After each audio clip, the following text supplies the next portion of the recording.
everyone, and welcome to the Media Evolution channel. I am your host, Earball.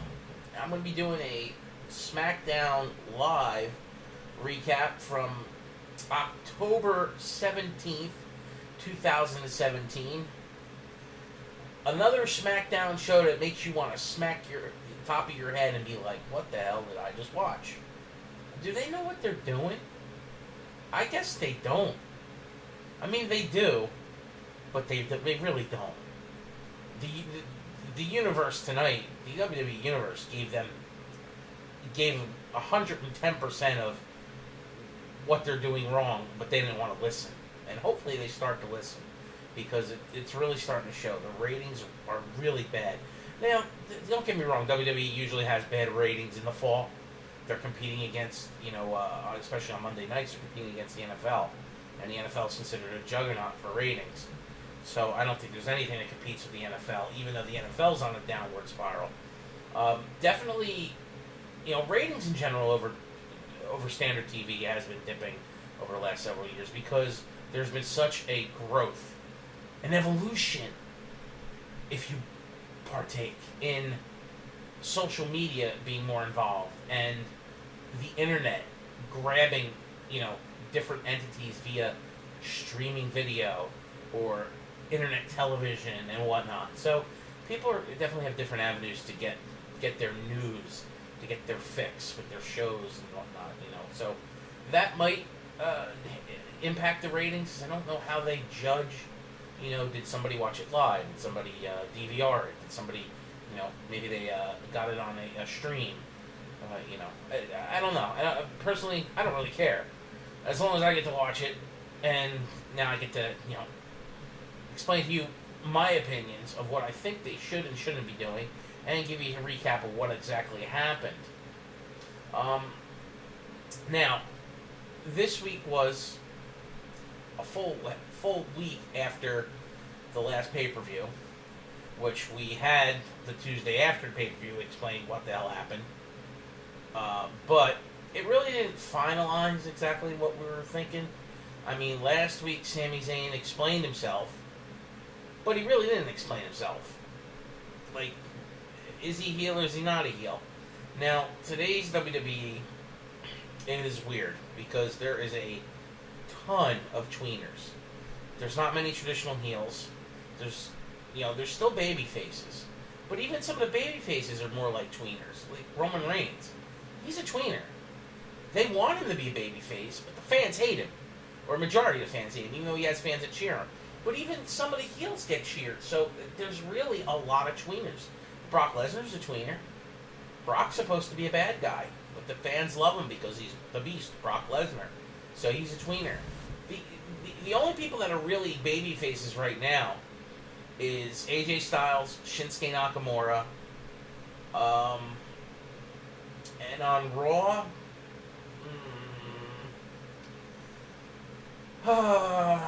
Dean Ambrose is mostly cheered. Seth Rollins is mostly cheered.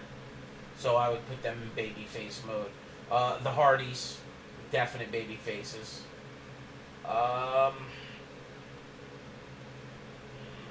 That's really it. I mean, if you think about who's on TV that's a baby face, that's predominantly it. Because Randy Orton's a tweener, people. I'm sorry. Randy Orton will always be a tweener. Because the Viper has no alliances. So you can't classify him. I know somebody, probably thinking, oh, well, Randy Orton. No.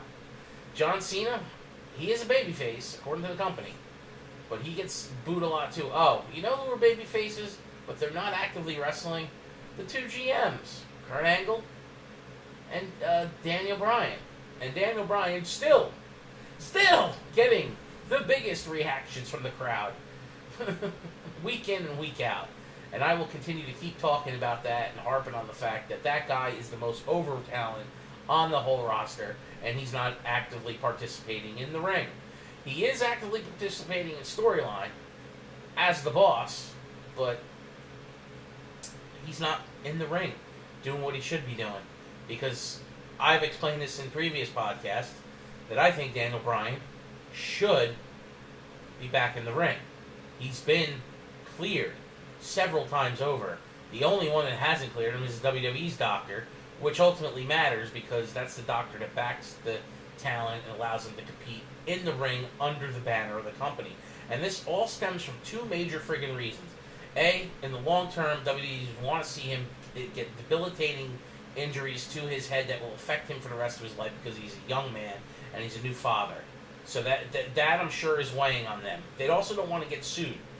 The other factor is if you put him back in the ring, he kills storylines of other people that they are trying to prop up and get over as baby faces.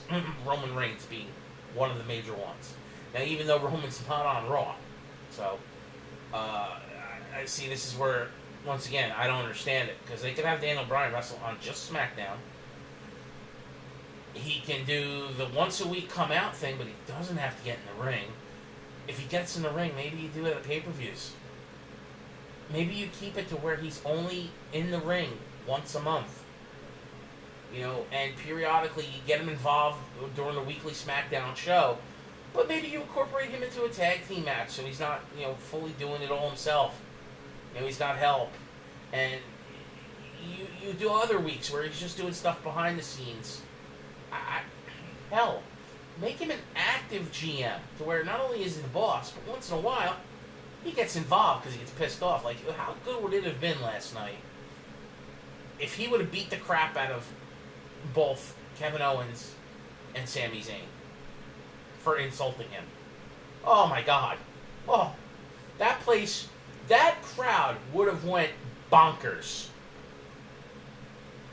But that's not what's happening. So, we get another explanation with Daniel Bryan in the ring, and his ovations crazy as hell. And especially it was Seattle. It was in Seattle, I believe. His home state of Washington. That's where Daniel Bryan's from. So of course he's going to get a huge ovation there. But he still gets the biggest pops each week, no matter where the hell they are. I don't care. So Sami Zayn comes out and he blah blah blah blah blah, and he's giving Daniel Bryan the business, trying to be a real snarky jerk. Because this is the new Sami Zayn. This is heel Sami. He will be cocky, just like Kevin Owens. This is how he does heel. I guess they do it the same way, because they probably feed off each other being such good friends. I'm sure they talk a ton in the back. So, Sami, the heel turn of Sami is complete. He's going to be a cocky jerk, pretty much the rest of here on out, until he turns babyface again. So, and that might be months down the road, and it could be, maybe Kevin Owens turns babyface first on Sami this time. Who the hell knows what they have planned? But, eventually Kevin Owens comes out and these two are hugging each other. They're bros. They're bro-fisting. They're insulting the crap out of Daniel Bryan. And Daniel Bryan eventually gets frustrated enough to where he leaves the ring and starts walking in the back. And they continue to insult him. And then Daniel Bryan goes, "Oh, wait. I know why I'm walking away. I'm going in the back to find two guys to punch you two in the face." Because they're, still playing it off that Daniel Bryan can't get physically involved. So, and that's fine. It's a shame, but that's fine. Once again, they come back from commercial break.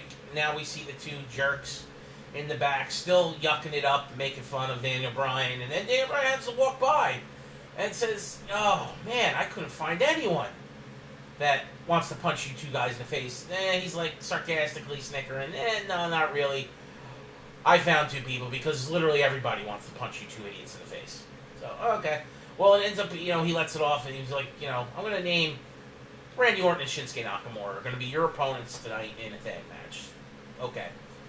And then they break to the next segment of the night. Michael Cole, who's on SmackDown. Is this a permanent thing? Are they putting him back on the announce team where he's announcing both shows with Corey Graves? And then they're just going to have Booker on Monday and, oh God, what the hell? I can't remember what's his name because he doesn't matter as much. I don't know. He gets made fun of all night. Byron Saxton. So Byron Saxton will be on SmackDown? Is that what they'll do? They'll have two different guys on each show, but the other two main guys will be on both shows? Or is Michael Cole just filling in this week for Tom, who's maybe on vacation? I don't know. It doesn't matter. Corey Graves is the best one out of all of them anyway. So as long as they get Corey Graves, I'm happy. So they're talking up that Jinder Mahal has a big announcement for who he wants to face at the pay-per-view coming up at Survivor Series, because I believe that's the next pay-per-view for SmackDown. I don't think they have a pay-per-view leading up to that, because if you think about it, the next pay-per-view is TLC, and that's for Raw, and that's this weekend. And then it's 3 weeks until Survivor Series, so there's no other pay-per-view for SmackDown. So SmackDown gets this long build, where Raw really doesn't, with the way they have the scheduling of the pay-per-views. And that's completely fine. But Jinder's, bashing the crowd, and the Seattle crowd's giving it to him. And they're basically saying, you can't wrestle, you suck. And it is true. Jinder can wrestle his style, and his style is very kind of clumsy now, because I've explained this before on my podcast. Jinder has been juicing for a year, at least, if not longer. But he's been back in the company a year. And we all know he looks nothing like he did when he was part of 3MB, other than his facial expressions and his voice. But his body has totally transitioned into this incredible bulk, And he's definitely sparing no back knee whatsoever. He's got tons of back knee. Hell, his back knee's even migrated to his chest. So, definitely on the juice here. And the juice has definitely made Vince McMahon open his eyes with how hard and what Jinder's willing to do to be on top. So, obviously, that matters. His skill set is minimal.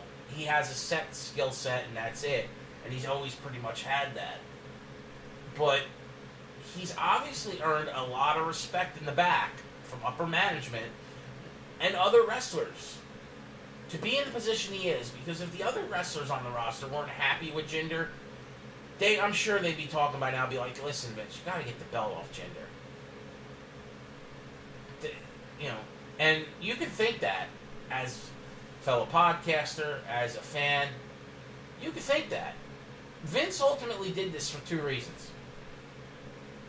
From watching the content for so many decades that I've been watching it, Vince went back to traditional anti-American heel.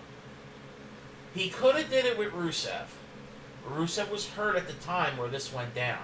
So they put Jinder in there, and they probably said, you know what, Jinder will work out perfectly, which is probably ultimately why they brought him back, because they knew that they were going to be touring India, because the India market was getting the network, and it's an emerging market. There's a lot of money to be made from there. So having Jinder as champion wasn't a bad idea on a marketing perspective, but having him as champion hurts the American side of the coin, because the fans hate his guts. Now that's good. Don't get me wrong. Heels want to be hated. So he's got that to a T. The look, the heel anti-American sentiment that pisses the crowd off, that's perfect. His music, everything looks good, except for him in the ring. He's still the Jinder from 3MB in the ring. I know he's added the Colossus, but the Colossus looks like a cluster, half the time. It never looks clean. It looks sloppy. Is that move supposed to look like that? Because that's the way it looks all the time. It just looks sloppy. Now, another factor has gone into this transition of the business. Since the Attitude and Ruthless Aggression era, wrestlers have been changing their finishers to be less impactful on certain parts of the body. If you look at the types of maneuvers they're using now, they're staying away from head trauma. Alright? So anything that's relied on that has been totally scrapped or reinvented. I mean, for God's sakes, they wouldn't let Seth Rollins keep the curb stomp because it had a bad name and it hit the head on the mat. So that, this whole thing with concussions factors in there, and then curb stomp doesn't look good for the PC culture either. So, hey, this is my champion, and my finishing move is the curb stomp. I'm always thinking of American History X every time they mention the curb stomp. Because I remember seeing that movie, and they freaking curb stomp the guys freaking put your teeth on the curb and then kick him in the back of the head and kill him. with a curb stomp, and that's where I remember that from. Maybe that shows my age, but still, I mean, you just can't have it. So I understand why they went that with Jinder with the Colossus. It's low impact. It just looks like he kind of grabs him and slams him down, and it's all back. It's nothing. No, you don't have to worry about the neck. You don't have to worry about the head. It's not a submission maneuver. Now, see me, I would have went with a submission maneuver with him, but what submission maneuver can he use that isn't already in someone else's repertoire? He can't use the Accolade, the Camel Clutch. That's Rusev's move. The Sleeper's stupid. Nobody uses that no more. He's not going to use the Calf Crusher. He's not going to use the Yes Lock. Things of that genre, anything like that. I mean, because if you look at the Yes Lock and Cena's submission maneuver, they're pretty close the way they look. A little different, but I'm just saying. It's... I don't know. I mean, hell, Enzo Amore's got a finishing move, Eat the Feet. That's basically his move. Eat the feet. It's no impact to your opponent. It's barely impact to the person performing it. It's just a finisher. I mean, I don't know. Instead of trying to make new stuff, why don't they just bring old stuff back and change the name? I mean, hell, nobody's using a rock bottom. I mean, is that an insult to The Rock? I'm not saying Jinder should use it, but I'm saying, I mean, hell, I would have done the rock bottom and called it the Colossus. I don't know.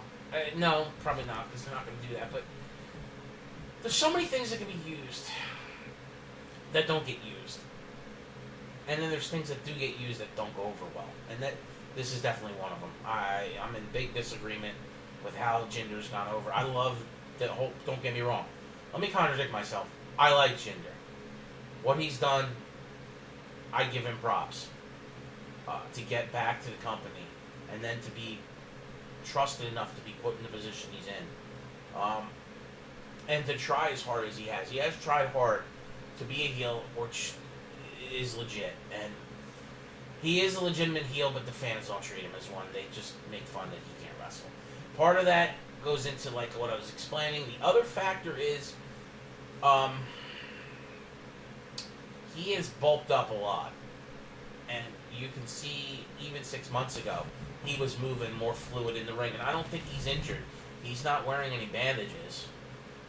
Unless he's masking an injury without wrapping it up.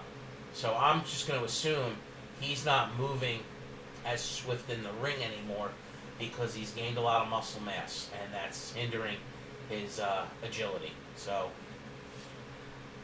I've explained that too, and I'm not going to continue to go into it because it's just, it's senseless.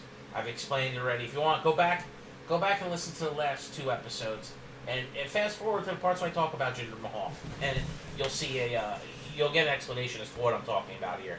But that could be part of the reason why. So ultimately, this whole reality era that I've deemed it is where WWE is steering towards, the reality era, because they're incorporating social media so much, and things and backlashes from the fans are actually hitting the script.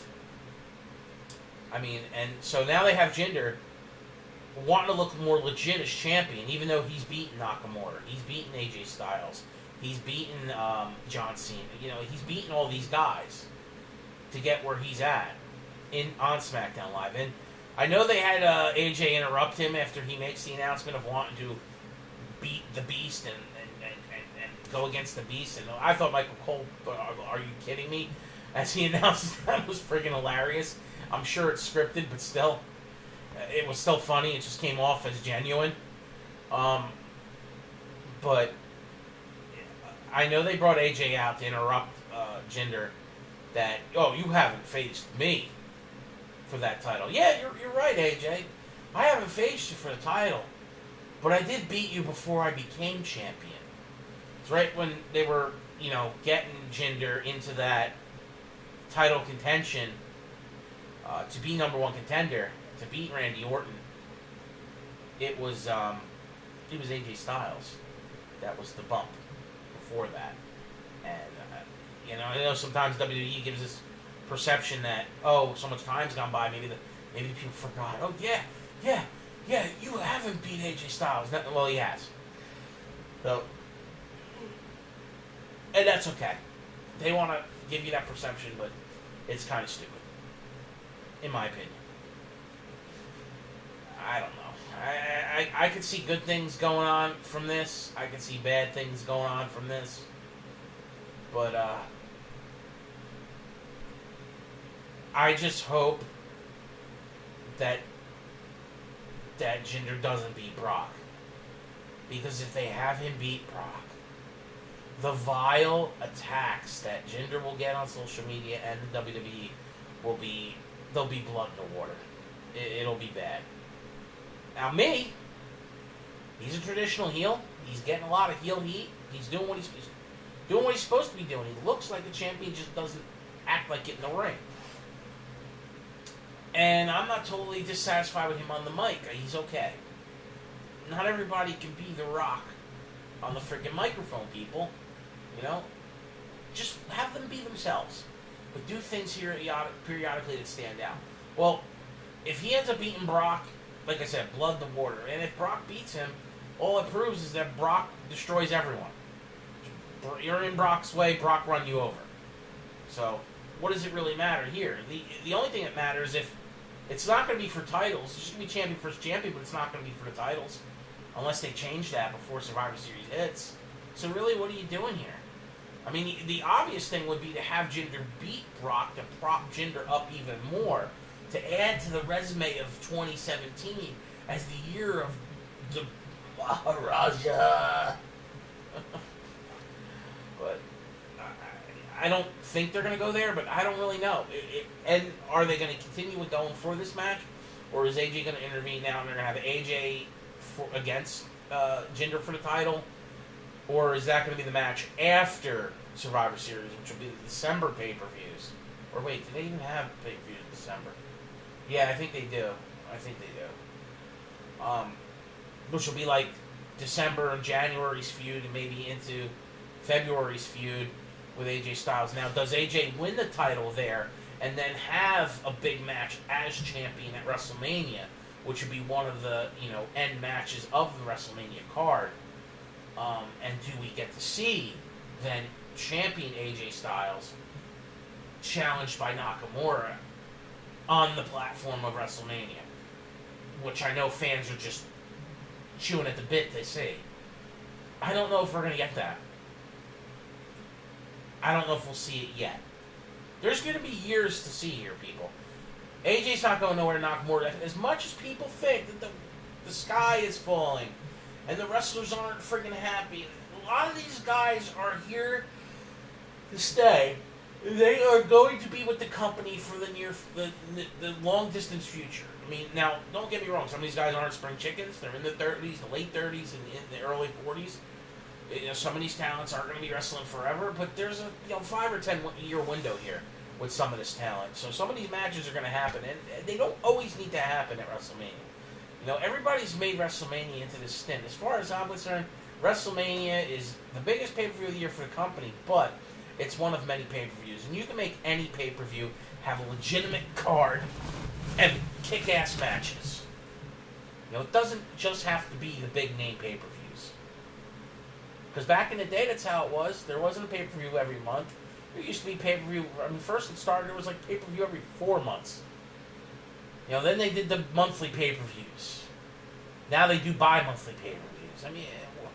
Whatever.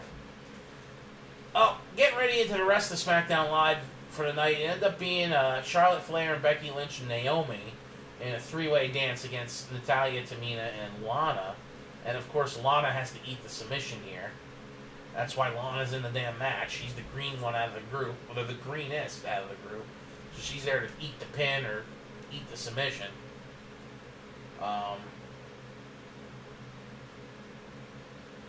They put Lana in the ring for most of this match, and it just...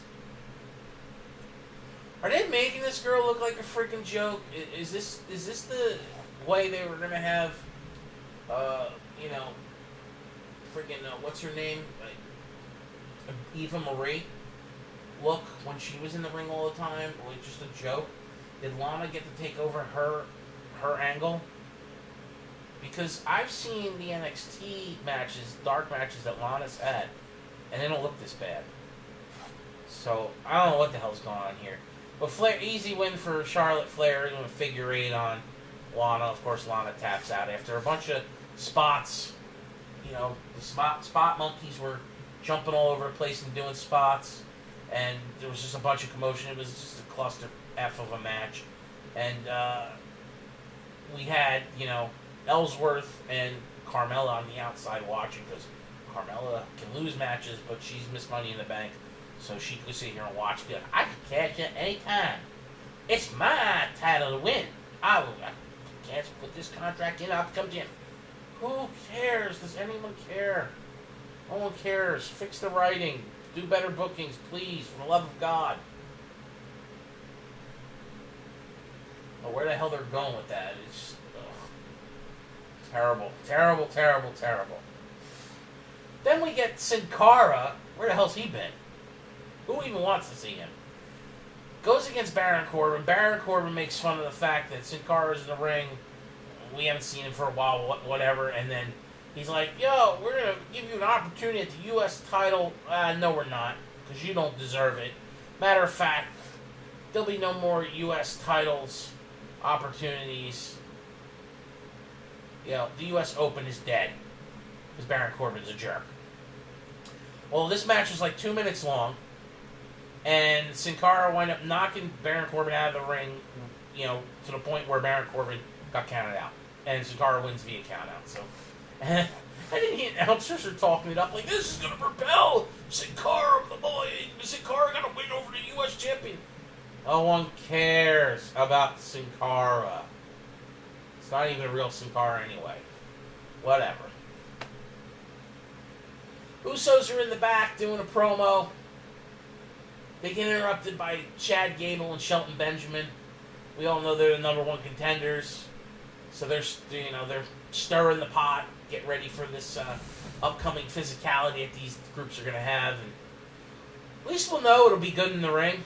But that segment wasn't really that great. It was I mean, there's a couple little funny spots during the backstage antics that they were doing, but nothing that gets me excited. We get a vignette after that with Luke Harper and Eric Rowan as the Bludgeon Brothers. I mean, I'm glad to see the guys back. They're obviously pulling them away from being any associated with the former Wyatt family, giving them their own two-man setup with this angle of the Bludgeon Brothers. And they're going to be going, obviously, against Breezango here soon. Which, you know. Then we had the thing with Tom Phillips come up. And he's not on vacation. He's on assignment. And that's why Michael Cole was filling in. And Phillips is going to be gone for a couple weeks. No one knows if it's Angle or not. Remains to be a big question mark, so that's fine. We get to do a little backstage antics with the Fashion Police, another Fashion Files here. And the Ascension are hanging out with Breezango in the back, and the Ascension turned into weirdos now. Like, they're doing a lot more talking, but they've got a lot more face paint on, and they're just doing a lot of funny, weird antics, and I don't know, man. It's just getting weird. Definitely getting weird. Definitely getting weird. But we just need to get a finalization to this Breezango thing. I think they're beating a dead horse at this point.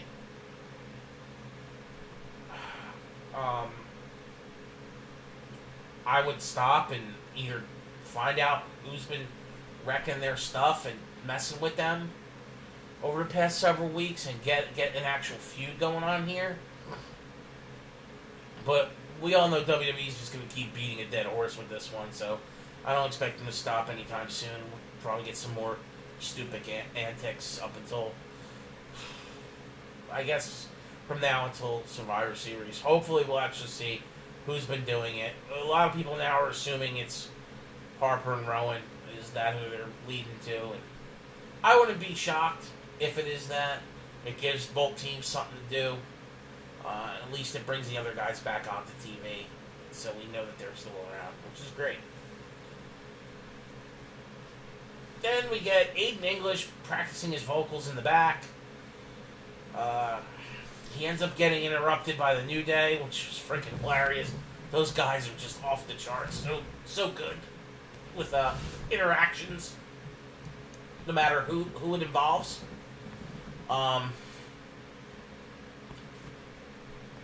Then Rusev pops in to the camera, and he's like looking all angry and whatnot. So, are they doing a thing where Aiden English and Rusev are going to continue to team up, and now they're going to face the New Day because they got nothing to do with the New Day because they're pulling them away from the Usos, and poor Rusev is in mid-card hell, and Aiden English barely can get on TV. And when he does get on TV, he's either eating a pin or doing his funny singing shtick that everyone hates. So, I mean, I guess it makes sense. Aiden English is singing, and the Drifter, Elias, is doing his guitar stuff. So each show has something to do with a musical entertainment segment. But I feel bad for the dude. I just don't see a future for Aiden English in the company. I know he's got friends there, and it's not really because of him, but it's just terrible. And I feel bad. I don't feel bad for the New Day not having something big to do, because we've had several months of them feuding with the Usos, and I thought it's been great. But I do feel bad for Rusev. That guy has World Championship written all over him.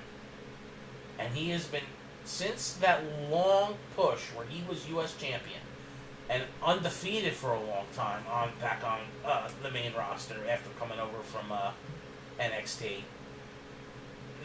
Since he started jobbing out to John Cena, and after that initial time when he was running with the U.S. title,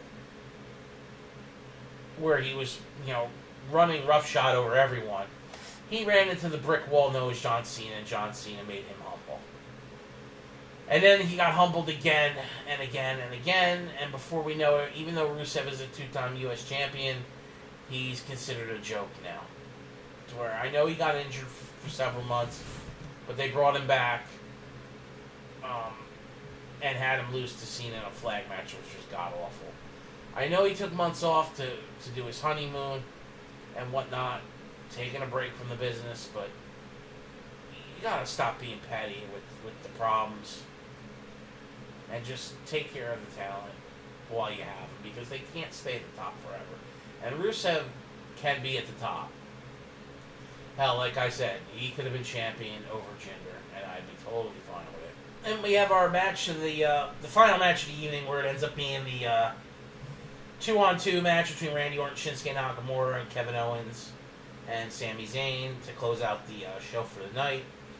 And it ends up with a low blow. Sami ends up, beating Shinsuke Nakamura and Randy Orton, which are they going to do tag team matches with these guys again and break these into two single feuds, which I'm totally fine with, but who's going to go on who? Now, I think we win here no matter what, because Kevin Owens and Nakamura and Sami Zayn and Nakamura are both going to be good matches. We've seen Sami Zayn and Nakamura be ridiculous back in NXT when Nakamura showed up. And we all know what Kevin Owens can do. Randy Orton, I think, will do fine with both of them as well, but it might be a little weird with the way they've booked Randy on the standpoint of his RKO out of nowhere has to be immediate game over, and that could be in a 10-second match or 15-minute match, because it's out of nowhere, and they've booked it to where when that move hits, it's it. Done. One RKO and the match is over. And that's how they booked it. So I just hope they don't go that way with either one of these guys. But at least we're going to see some really good upper mid-card matches with these gentlemen. It'll be good for the SmackDown pay-per-view that's going to be after Survivor Series. Because I don't know what kind of match we'll see at Survivor Series with these guys. I don't know what WWE has planned with. Is this going to be all inter-promotional matches at Survivor Series? Because right now we've got Jinder challenging Brock, but what's the rest of the card going to look like? You know there's going to be traditional 5-on-5, so I'm assuming Kurt Angle and Daniel Bryan are going to get together and, have a bitch fest. And then say, my 5 guys are going to get your 5 guys and whoop your ass. We're probably going to see a 5-on-5 with the women, maybe even a 6-on-6, because I think there's 7 active on Raw and 6 active on SmackDown, or 6 and 5. I mean, we all know Paige is missing from the Raw roster, and SmackDown is missing Nikki Bella, but Paige isn't due back just yet. Asuka is ascending, so she'll be on that roster too. Nia Jax has left, and there's a couple girls that haven't been on TV in a while, and Paige is due back soon, but not quite ready. And Nikki's on Dancing with the Stars until further notice. So, and plus we don't know if she's cleared to come back anyway. She will be back, probably when John comes back, sometime next year. We all know that Brie is training again, so they're obviously going to do a duet, tag match with the twins at some point. Maybe it'll be at WrestleMania. That might be the next time we see Nikki in the ring, because we haven't seen her since WrestleMania. But that's it. Oh, I almost forgot. At the end of the match, even though Sami Zayn won with the low blow and the pinfall, and they, those two are being giddy jerks at the end of 10. But basically, Daniel Bryan let it be known that next week Shane McMahon will be back, and they're going to have to deal with Shane. So they're continuing that feud, and it's going to be interesting on where it heads from here. It's nice to see that they finally decide to have an authority figure as a babyface authority figure going against the heels, as opposed for the heel authority figures going against the babyfaces. It's the same stuff as we've seen in the past, but they've role reversed it. The babyfaces versus the heels, but in different instances. Instead of Triple H and Stephanie who always play the heel, we now have Daniel Bryan and Shane McMahon, who are babyfaces and over with the crowd, crapping on the heels, which in this case are Kevin Owens and Sami Zayn, which is perfectly fine. Perfectly fine. At least things are looking up on SmackDown, as bad as people complain about the show and that Jinder's killing the brand and whatnot. But Jinder won't be champion forever, and he's not the worst champion ever either. There's been other champions that have been pretty god-awful. Very few, but because back in the day the belt didn't change hands that often. But still, if you go back and look at some of the world champions that have had in this company, you really think the Iron Sheik was a great champion? I know he's got the Greco-Roman background, but the only reason his gimmick worked was because back then we were still in the Cold War, and he was playing as an Iranian. And recently, the Ayatollah, took Americans in as hostage and stuff. So of course that crap got over. Why do you think him and Nikita Koloff and Nikolai Volkov were great heels back in the 80s? Because the Cold War, just that's the way that the country was back then. So, and it's similar now, but it's a little different. It's a little different. Kind of works, better with the Indian thing, I guess, with Jinder. But anyway, that's it for this SmackDown recap. Come back next week, next Monday. I will have a recap results from the Tables, Ladders, and Chairs pay-per-view from Monday Night Raw. During the weekend, I most likely might have a news recap. I did post yesterday my first ever Down the Ramp, which is more of a podcasty news and rumors based on the world of professional wrestling, not just WWE. Talked about Tony Storm, some stuff from between ROH and New Japan, and things that could possibly happen in the future. We also talked about Neville and him being gone from the company. Don't totally, get on the sides of the rumors yet, but it does appear he's gone. They're not mentioning it at all. He's definitely pissed off and not on the active, shows. But he's not been released as of yet. And Nia Jax is not gone from the company either. She asked for a personal leave of absence. Don't know what that's about.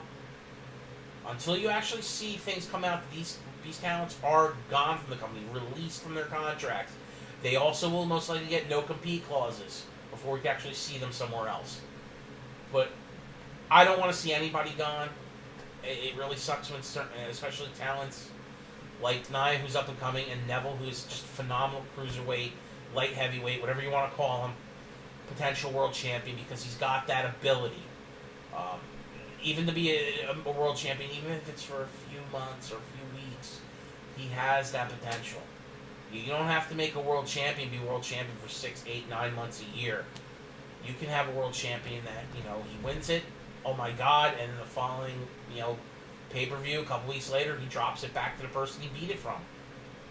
Or somebody cashes in a Money in the Bank, or, Royal Rumble, or whatever, and takes it from him. That can happen, where at least the guy, he has that potential to be a world champion, and it'd be a shame to see his talent gone, because he was the glue keeping the cruiserweight division relevant and together. I know they've interjected Enzo in there. Enzo is like a spark plug. He's a big mouth on the mic.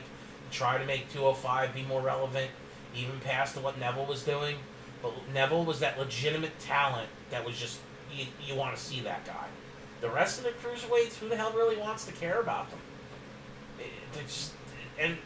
It's not because some of those guys don't have the movesets. It's just that their angles and storylines suck. So, and that's on the writing department. So, anyway, make sure you hit me up with a like and a subscribe to the channel, and check out my Twitter at _real_earball.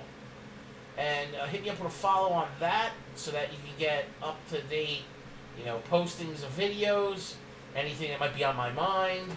And in the future, I plan on starting to stream WWE Supercard and doing, quick little post videos on that.